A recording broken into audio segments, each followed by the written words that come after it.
Bună seara tuturor! Vă mulțumesc mult pentru invitația, m-ați onorat că m-ați dat cuvântul în această seară. Sunt foarte mândru să fiu alături de voi astăzi. Bănuiesc că noi toți așteptam cocktail, atunci o să încerc să fiu atât de scurt și de concis că se poate. Când vorbim de investiții, putem vorbi despre cifrele, dar vrem să vedem concret ce înseamnă. În câteva cuvinte, cine este Apa Nova? Noi suntem prestatari de alimentare cu apa și canalizare în orașul București. Suntem prezenți din anul 2000. Am venit aici pentru că am câștigat o licitație lansată de Banca Mondială. Acționarii noștri sunt francezi, dar nu numai. Vreau să vă spun că 16% din capital e deținut de Primăria București și 10% din capital e deținut din salariați. Probabil că suntem singurul operator de serviciu public în care avem salariați acționari. Asta e un exemplu concret de ce putem face pentru a motiva resursele umane de a face mai bine, mai ieftin.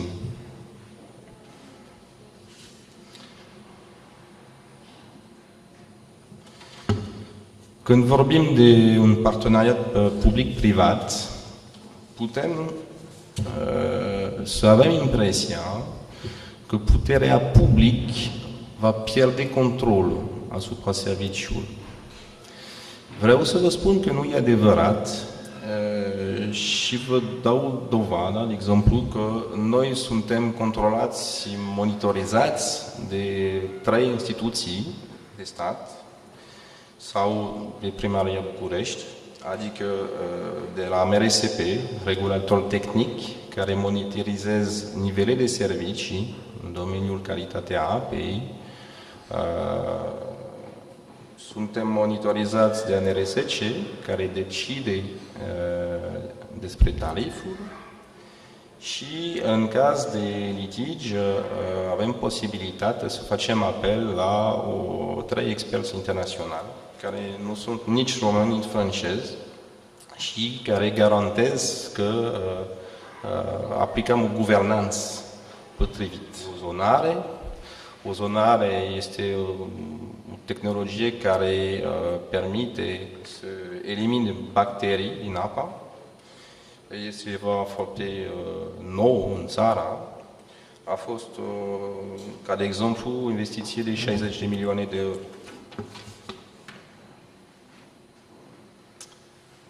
Am modernizat încă 2 zile de tratare a apei.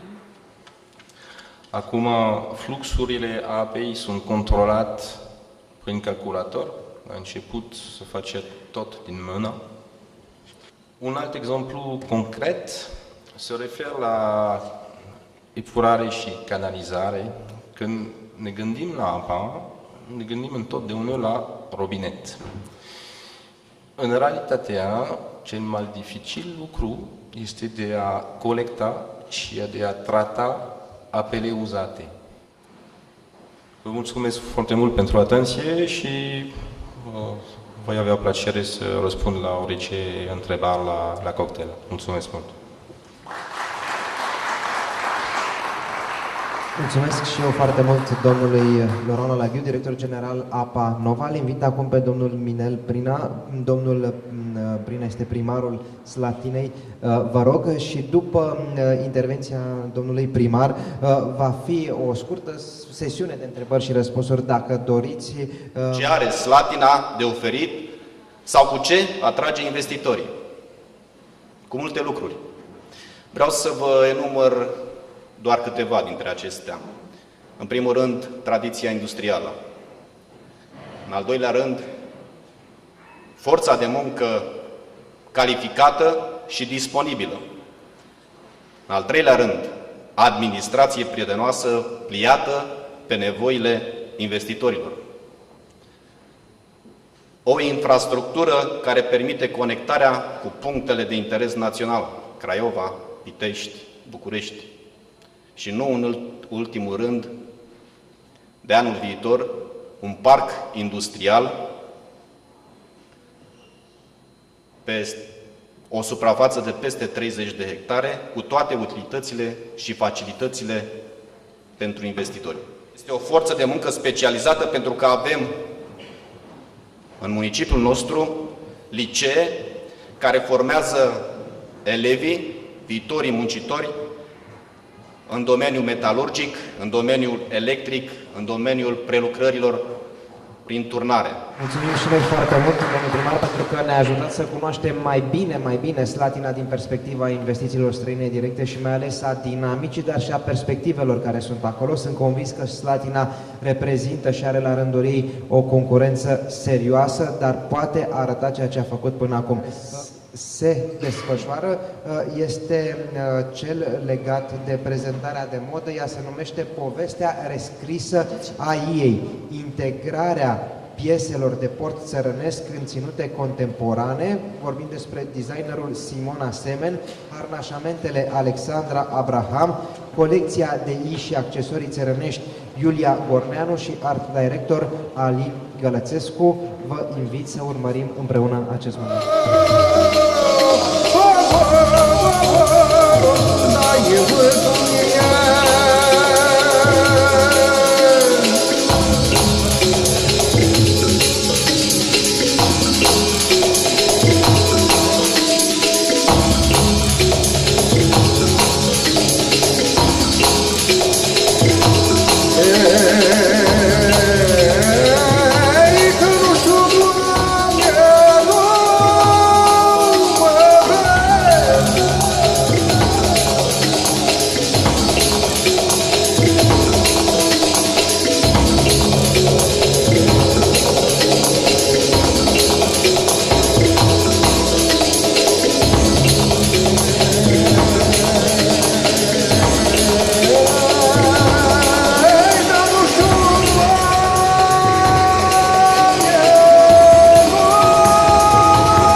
Mulțumim foarte, foarte mult. Am onoarea să vă mulțumesc pentru că ați participat la acest eveniment organizat de Fundația Dignitas. Mulțumim Fundației Dignitas. Am vorbit despre evenimentul Investițiile străine în România, condiție esențială pentru dezvoltare. Vreau să profit de prilej să mulțumesc și sponsorilor și partenerilor media. Puteți vedea pe acest ecran atât pe sponsor cât și pe partenerii media. Vreau să vă reamintesc că este doar un prim eveniment. Următorul eveniment organizat de Fundația Dignitas se va concentra pe capitalul autohton și modul în care poate fi stimulată investiția capitalului autohton. Vă mulțumesc foarte mult pentru că ați participat. Mulțumesc, doamna ambasador, pentru că ați rămas alături de noi. Vreau să vă invit la final la un cocktail alături de frumoasele manechine.